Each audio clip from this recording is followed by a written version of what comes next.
On va d'abord aller se rendre compte sur le terrain comment l'enseignement technique et professionnel a rebondi.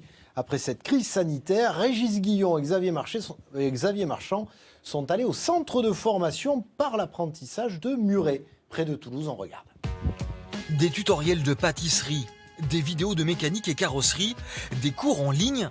Pour garder le lien avec ses apprentis durant les confinements, l'École supérieure des métiers de Muret a fait preuve d'inventivité. Le plus grand CFA d'Occitanie le devait bien à ses 1300 élèves répartis en 3 pôles, alimentaire, paramédical et automobile. Je dois reconnaître que les professeurs ont vraiment fait preuve d'une inventivité qu'on n'aurait pas cru possible avant. Et ça, c'est les bons côtés du Covid, il n'y en a pas que des mauvais. Notre principale priorité a été de garder le lien avec les employeurs que nous avons appelés par des campagnes de phoning et garder le lien avec ces jeunes et moins jeunes qui se retrouvaient parfois isolés à la maison.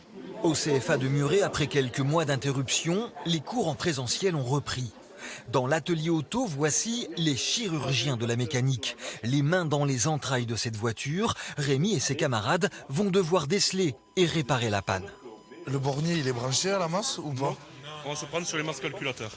Masse calculateur en G4 et H4 du noir.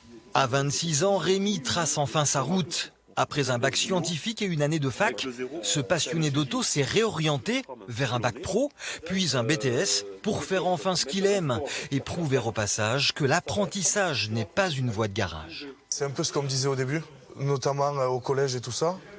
Du coup, je me suis orienté vers un cursus général, mais au final, j'aurais peut-être préféré commencer directement à la sortie de la 3e dans un CFA pour pas perdre du temps, parce que c'est pas de la perte de temps, mais j'aurais plus vite été dans le domaine qui m'intéresse et qui me plaît. Le travail, c'est quand même la plus grande partie de notre vie. C'est là où on passe le plus de temps, donc autant faire quelque chose qui est intéressant, qui te plaît et dans lequel tu t'épanouis. À l'issue de son cursus, Rémi et ses camarades n'auront aucun mal à trouver un emploi dans un secteur en manque de techniciens.